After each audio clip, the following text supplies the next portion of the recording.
행동하는 독서입니다. 2년 전에 교보문고에서 독서법에 관한 책을 읽다가 놀란 것이 있었는데요. 10년 전 통계에 한국인의 연간 독서량이 약 10권 정도인데 반해 일본은 73권, 미국은 80권 정도라는 겁니다. 저도 거의 책을 안 읽는 편이었는데 이러다가 일본을 절대로 따라갈 수 없겠다는 위기감이 들었습니다. 그렇게 생각만 하다가 작년부터 우연한 기회에 읽기 시작했습니다.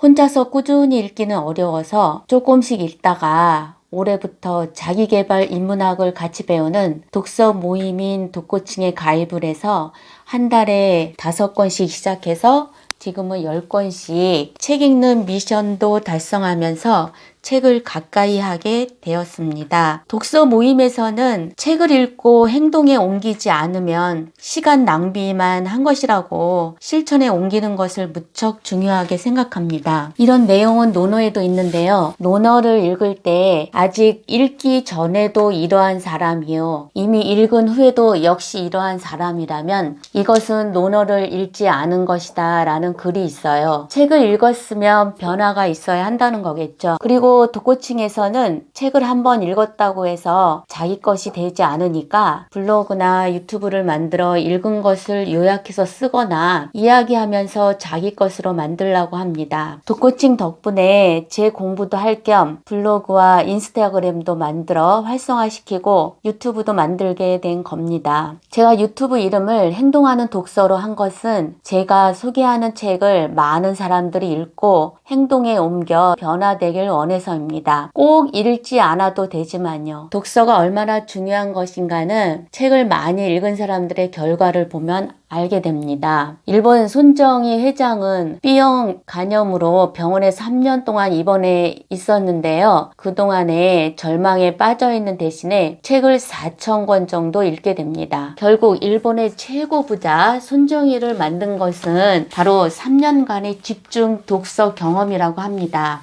교보문고의 신용호 회장도 초등학교 시절에 폐병에 걸려 졸업도 못하고 중학생이 된 나이에 천일 독서를 하게 됩니다. 그래서 나중에 교보생명 기업가가 되기까지 합니다. 우리가 너무도 잘 아는 김대중 전 대통령도 감옥에 있는 4년 동안 2, 3천 권의 책을 읽은 것은 너무도 유명한 이야기입니다. 또 이랜드그룹 박성수 회장도 근육 무기력증으로 사지가 마비되는 병에 걸려 병상에 있는 2년 6개월 동안 3천여 권의 책을 읽고 이랜드 성공 신화를 만들게 됩니다. 독서가 한 사람의 인생을 바꾸게 하는 내용들이었습니다. 하루에 10분씩만 독서해도 1년에 6권에서 12권 정도 책을 읽을 수 있다고 합니다. 읽는 것이 싫으면 요새 밀리 서재처럼 읽어주는 앱도 많이 나와 있어요. 물론 유료지만요. 독서 모임에서 시간 관한 책을 많이 읽다가 요즘에는 부자되기 책을 읽고 있습니다. 그래서 부자되기와 그 밖에 다양한 책을 읽고 여러분에게 소개해 드리려고 합니다. 부자가 되려면 부자가 하는 그대로 따라하면 된다고 합니다. 물론 실천하기가 쉽지는 않겠지만요. 그래도 함께 노력해보면 어떨까요? 오늘은 유튜브 처음 시작이라 제 소개를 했고 다음부터는 좋은 책을 갖고 여러분을 만나겠습니다. 처음이라 많이 서툴러도 이해해 주시고